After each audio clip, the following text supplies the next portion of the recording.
In this new economy, all of us as marketers are now chasing AI visibility. And it's great because that's where consumers are increasingly going for research before making buying decisions.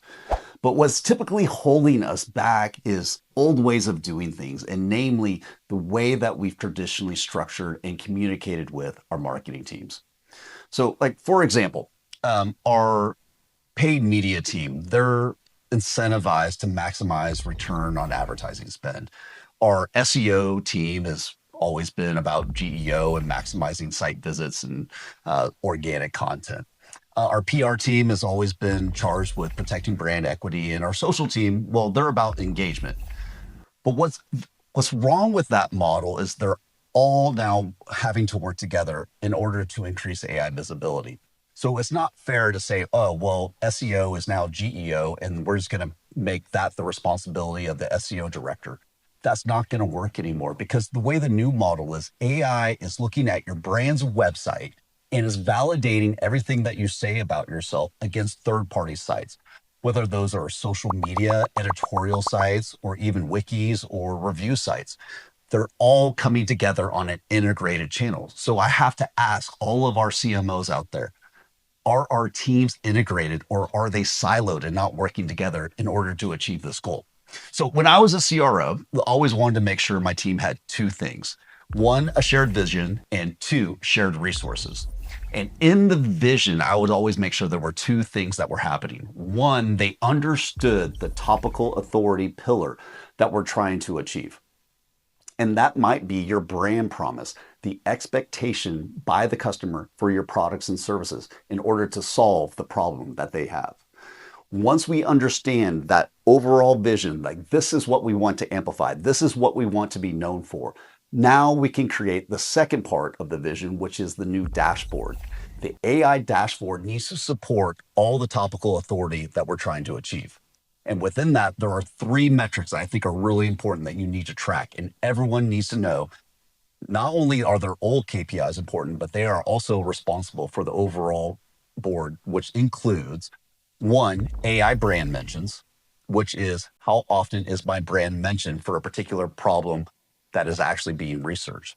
The second is AI citations. How many of my web pages are actually source documentation within information that's being presented to the user? And the last one is brand sentiment. Is it positive or is it negative?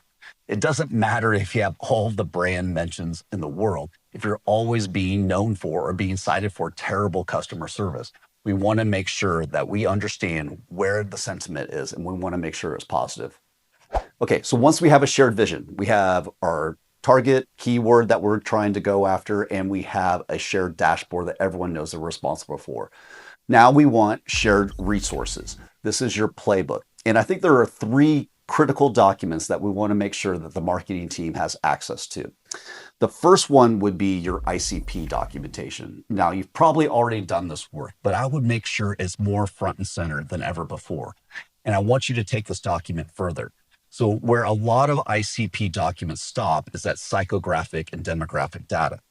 I want you to anticipate the questions that they have. I want you to map out their entire customer journey from awareness to consideration.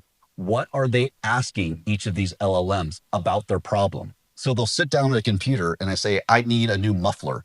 They're going to know, well, I have this kind of car and I live in this area and there's this kind of climate.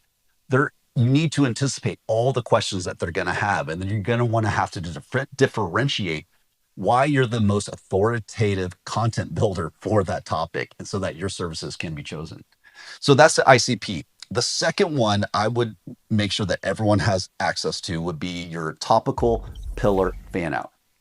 So we talked before about, hey, in our vision, we have this topic that we want to be known for. This is pillar.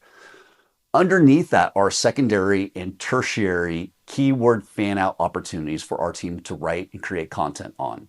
So those might be specific niches. They might be specific use cases. They could be any number of what I would call not necessarily keywords, but journalistic angles that you can take for your team to actually create content around. So there might be one pillar keyword. Let's go back to our muffler example, or even better yet, let's say we own an oil change company.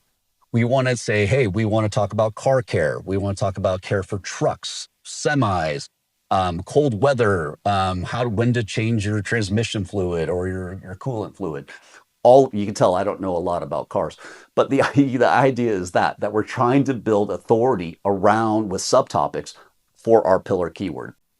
Okay, so in the third document, I like to call the authority source diamond. There are four main sources that LLMs highly favor when they're actually making citations and brand mentions. And so when we call it a diamond, so I put the topic in the center. At the top of the diamond, I have my subject matter experts. To the right, I put original data. On the bottom, I put customer stories. And on the left, I put third-party citations. Why is this important? This answers the question of who, what, where for your team. So when they are thinking about a content piece and they're putting their brief together, they can choose to source the data from a subject matter expert. Your subject matter expert is your customer evangelist. They typically have 20 plus years of experience servicing the customer. They have unique insights that no one else has.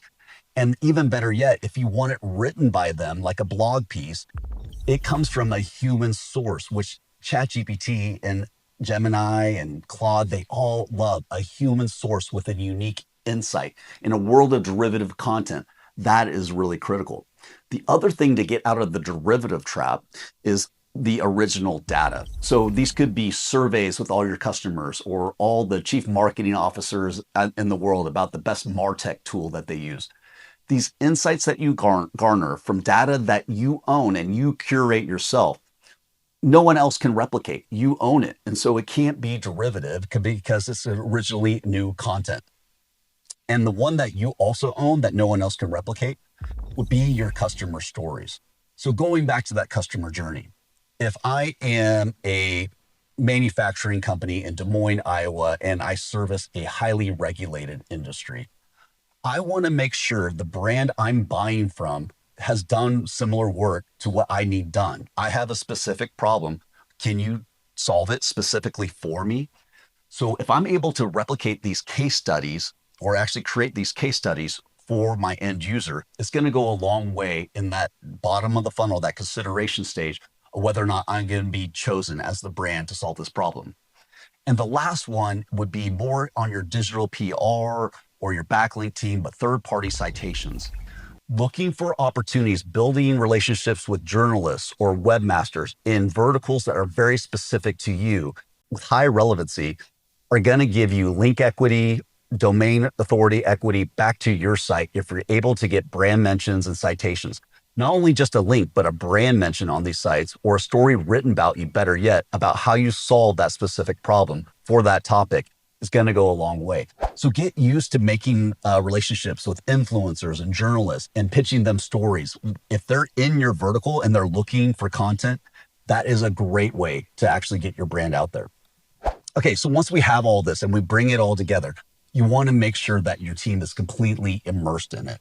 So put your dashboard right at the entrance of your company, AI visibility, AI brand mentions, AI overviews and citations and sentiment. How is that going today?